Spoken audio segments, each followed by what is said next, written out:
नमस्कार बंधू भगिनींनो, आपल्या सगळ्यांचं सहर्ष स्वागत आहे स्वास्तिकम या माझ्या चॅनलवर। आज नवरात्रीतील दुसरा दिवस आहे। आज आपण हे जे पुस्तक आहे हे मी आपल्यासाठी घेऊन आलेली आहे, ज्याचं नाव आहे नवरात्रीतील 9 दिवसांचा पाठ। हा सप्तशतीचा जो पाठ आहे नवरात्री देवीचा, हा पाठातील आज दुसरा दिवस आहे आणि ह्या पुस्तकामध्ये अगदी व्यवस्थित सगळी माहिती दिलेली आहे की आपण कशा पद्धतीने अध्यायाचं वाचन करायचं आहे आणि हे मराठीत आहे, त्यामुळे सगळ्यांनाच हे समजण्यासारखं आहे। तर चला मग आपण पाठास सुरुवात करूया। श्री गणेशाय नमः, श्री सरस्वतीभ्यो नमः, ओम दुर्गाय नमः, ओम दुम दुर्गाय नमः। आजच्या दिवशी दुसरा दिवशी क्रमाने याच्यामध्ये दिलेला आहे की आज आपल्याला एकच अध्याय करायचा आहे, तर मी हा आज एक अध्याय करणार आहे। आणि ह्याच्या आधी आपल्याबरोबर एक गोष्ट शेअर करायची होती की मी एक शॉर्ट व्हिडिओ बनवला आहे, ज्याच्यामध्ये माझ्या घरातील देवारा, माझी जी कुळदेवता आहे यल्लम्मा देवी, रेणुका, सौंदतीची आणि कोकटनूर आणि तुळजापूरची आई, तर त्यांचा मी एक शॉर्ट व्हिडिओ बनवलेला आहे आणि माझ्या शब्दांमध्ये माझ्या देवीबद्दल मला जी स्तुती करायची होती ती मी केलेली आहे। तर नक्कीच आपण शॉर्ट व्हिडिओजमध्ये जाऊन माझ्या चॅनलवर तो व्हिडिओ बघू शकता, कारण ह्या व्हिडिओजमध्ये मला आपल्याला पूर्ण दर्शन करून वाचन करता येत नाही, त्याच्यामुळे मी तो शॉर्ट व्हिडिओ बनवलेला आहे, जेणेकरून आपल्याला सुद्धा माझ्या देवीचं दर्शन होऊ शकतं त्यासाठी। तर नक्कीच आपण तो शॉर्ट व्हिडिओ बघा। तर आणि जर आपल्याला खरोखरच माझा व्हिडिओ आणि माझा चॅनल आवडत असेल तरच आपण सबस्क्राइब करा आणि माझ्या व्हिडिओला लाईक करा आणि कमेंटमध्ये श्री दुर्गाय नमः लिहायला विसरू नका। चला तर मग सुरुवात करूया आजच्या व्हिडिओस। श्री दुर्गाय नमः, दुसरा दिवस, श्री दुर्गा सप्तशती, अध्याय पहिला, भगवतीचे महात्म्य व मधुकैटभ वध। विनियोग। ओम या प्रथम चरित्राचा ब्रह्मदेव हा ऋषी आहे, महाकाली ही देवता आहे, गायत्री हा छंद आहे, नंदा ही शक्ती आहे, रक्तदंतिका हे बीज आहे, अग्नी हे तत्व आहे आणि त्रिगवेद हे स्वरूप आहे।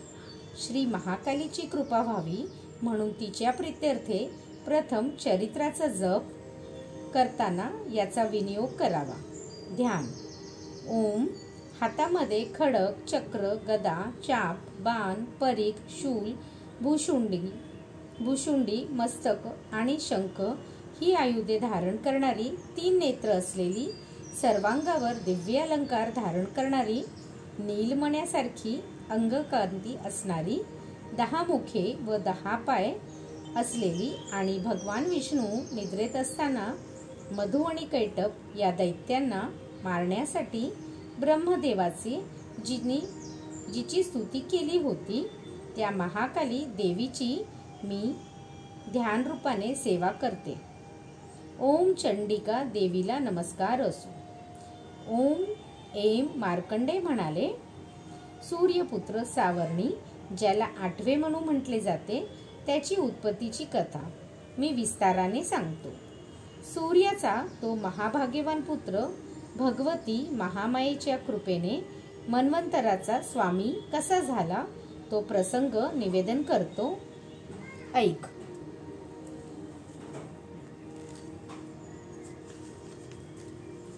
प्राचीन काळची गोष्ट आहे। स्वरोषीश्च मन्वंतरात चैत्रवंशात जन्मास आलेला सूरत नामक राजा साऱ्या पृथ्वी तलावर राज्य करीत होता। तो स्वतःच्या औरस पुत्राप्रमाणे आपल्या प्रजेचे पालन करीत असताना कोला विध्वंसी नावाचे क्षत्रिय राजे त्याचे शत्रू झाले। प्राचीन काळी ज्या क्षत्रियांचं तिच्यावर आक्रमण करून तिचा विध्वंस केला ते कोला विध्वंसी म्हणून ओळखले जाऊ लागले। राजा सुरथाचे सैन्य अतिशय प्रबळ होते। राजाचे त्यांच्याशी युद्ध झाले, पण कोला विध्वंसी राजाचे सैन्यबळ कमी असूनही त्याच्याकडून सुरताचा पराभव झाला। तेव्हा तो युद्धभूमीवरून आपल्या नगरात परत आला आणि केवळ स्वतःच्या प्रांताचा राजा होऊन राहिला, पण तेथेही प्रबळ शत्रूंनी त्याच्यावर आक्रमण केले. मग त्या दुर्बळ झालेल्या राजाच्या राजधानीतही त्याच्या दुष्ट दुरात्मा बलवान अमात्यांनी त्याच्या सैन्याचे आणि खजिन्यांचे अपहरण करून ते आपल्या ताब्यात घेतले. तेव्हा प्रभुत्व नष्ट झालेला तो राजा शिकारीचे निमित्त करून घोड्यावर बसून एकटाच घोर अरण्यात निघून गेला. त्याने मेधा नामक श्रेष्ठ मुनींचा आश्रम पाहिला. शिष्यांमुळे तो आश्रम शोभून दिसत होता. तेथे हिंस्र श्वापदेही शांतपणे राहत होती. ते सर्व पाहून राजाला मोठे समाधान वाटले. तो आश्रमात प्रवेशला. मुनींनी त्याच दिवशी ममतेने चित्त व्याकुळ झालेला तो राजा स्वतःशीच विचार करू लागला. पूर्वी माझ्या पूर्वजांनी ज्या नगराचे पालन केले होते त्या नगरात आता मी नाही. अशा परिस्थितीत माझ्या दुराचारी सेवकांकडून त्याचे रक्षण पालन नीट होत असेल का की नाही? सदा मंदोक्त असणारा माझा मुख्य शूर हत्ती शत्रूच्या अधीन होऊन न जाणे काय भोग भोगत असे. जे लोक माझी कृपा धन व भोजन मिळाल्यामुळे नेहमी माझ्या मागे मागे असत, ते आता खरोखरच दुसऱ्या राजांचे मागे लागले असतील. त्या अपवयी उधळ्या लोकांकडून पैशांचा वाटेल तसा खर्च होत असेल. म्हणजेच मी अत्यंत परिश्रमपूर्वक जमा केलेली खजिना आतापर्यंत रिता झालेला असेल. अशा अनेक प्रकारच्या गोष्टींवर सातत्याने चिंता करून सुरत राजा त्या विप्राश्रमात राहून कालक्रमणा करू लागला. एके दिवशी त्याने आश्रमापाशी एका वेश्याला पाहिले. राजाने त्याला विचारले, मित्रा, तू कोण आहेस? येथे कशासाठी आला आहेस? तू असा शोकमग्न व उद्विग्न चित्त का बरे दिसत आहेस? सुरताचे ते प्रेमळ बोलणे ऐकून वैश्याने त्याला नमस्कार केला व म्हणाला, हे राजा, मी समाधी नावाचा वैश्य असून श्रीमंताच्या कुळात जन्माला आलो आहे.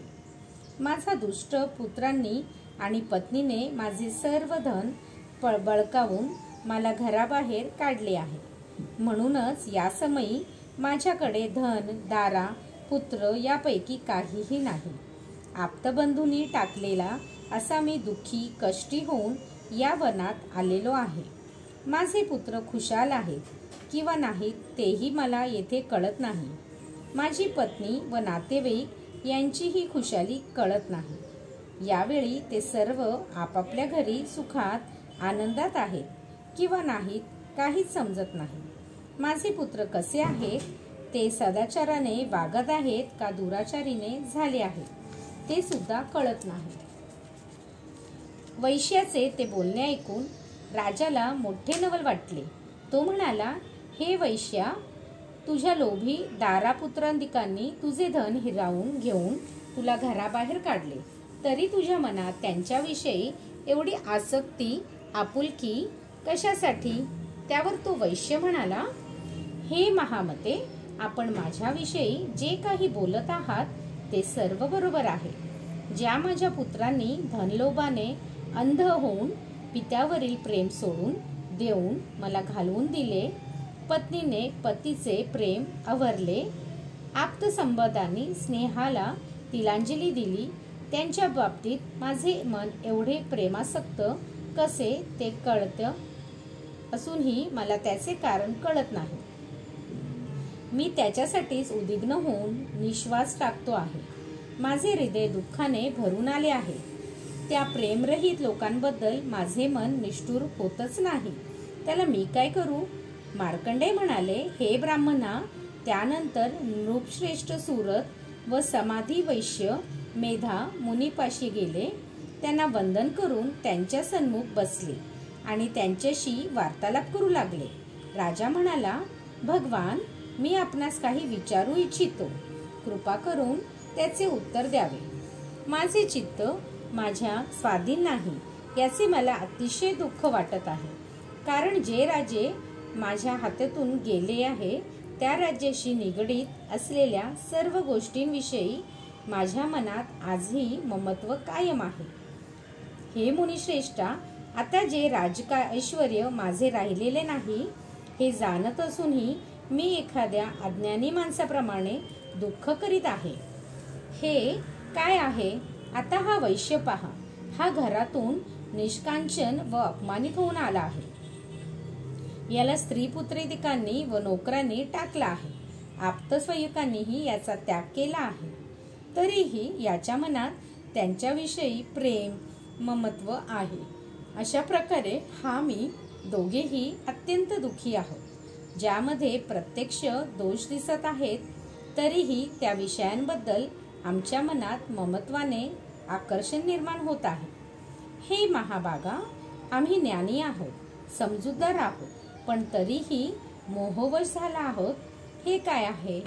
एखाद्या विवेकशून्य मनुष्याप्रमाणे माझा व याचा मूर्खपणाच आहे. तेव्हा ऋषी म्हणाले, हे महाभागा, सर्व जीवांना इंद्रियांकडून विषयांचे ज्ञान होतच असते. त्या प्रत्येकाचे विषय व त्याच्या जातीची वेगवेगळे असतात. काही प्राणी दिवसा अंध असतात, तर काही प्राणी रात्री पाहू शकत नाही. काही जीव असे आहेत की ते दिवसा व रात्री सारखेच डोळस किंवा अंध असतात. माणसे ज्ञानी, हुशार, समजूतदार आहेत हे खरे, पण केवळ तीच बुद्धिमान आहेत असे मात्र नाही. कारण पशुपक्षी मृगादी सर्वच प्राणी ज्ञानी असतात. मनुष्यांना जसे ज्ञान असते तसे त्या पशुपक्ष्यांनाही असते.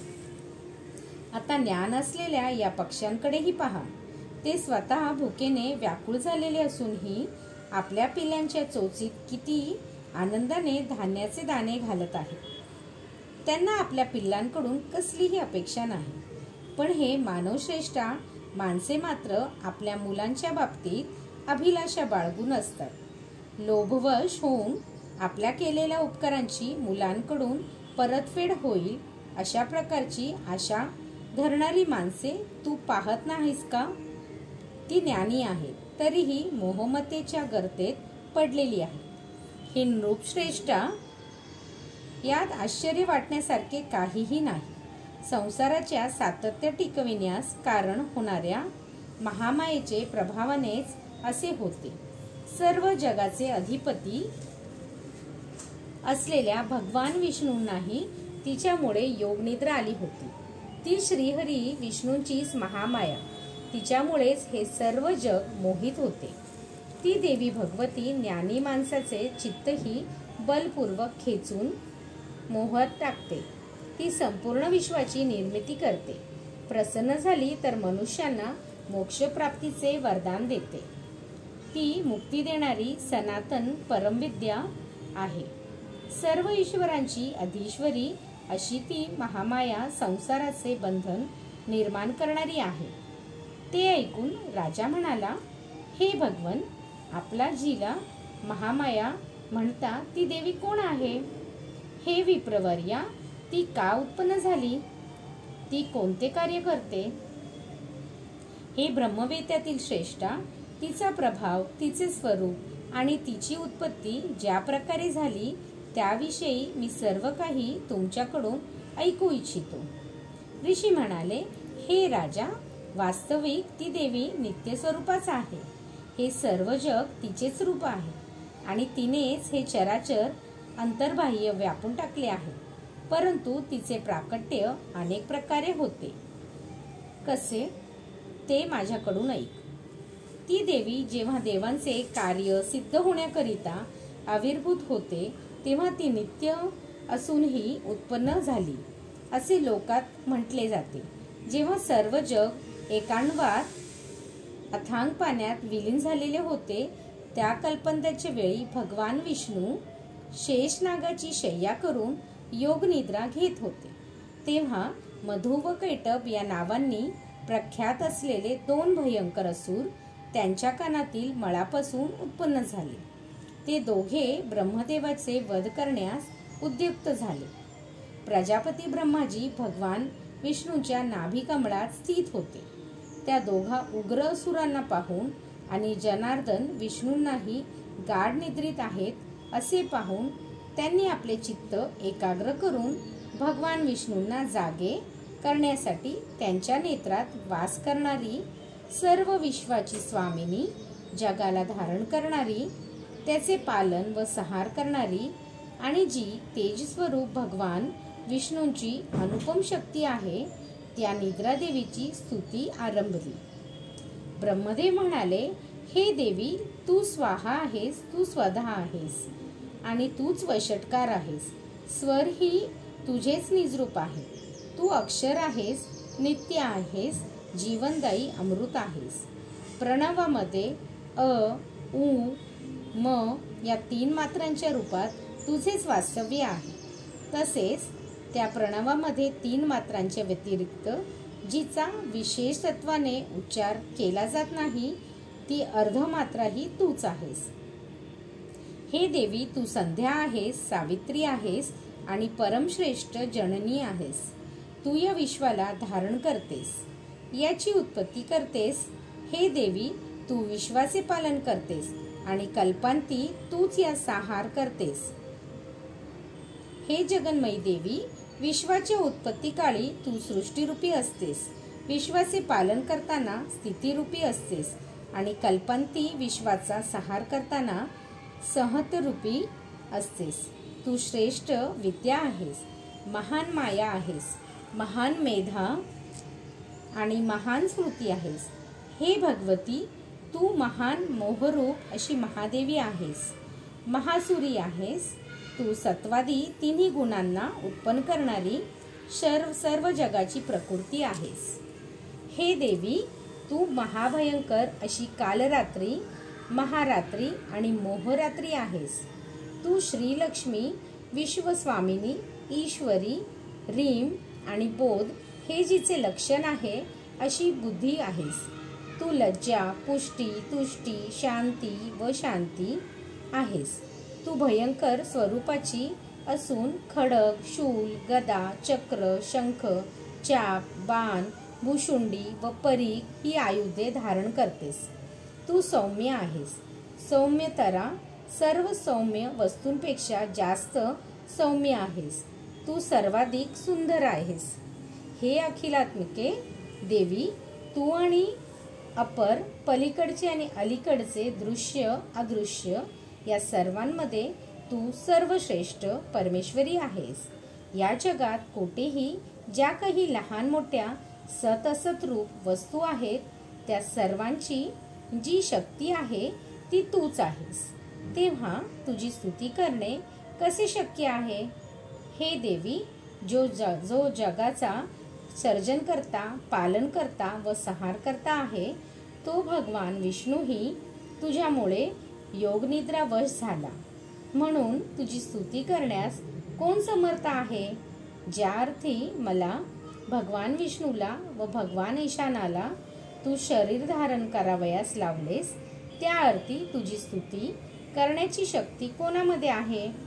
हे देवी, तू स्वतःच्या या उदार प्रभावानेच प्रशंसित आहेस.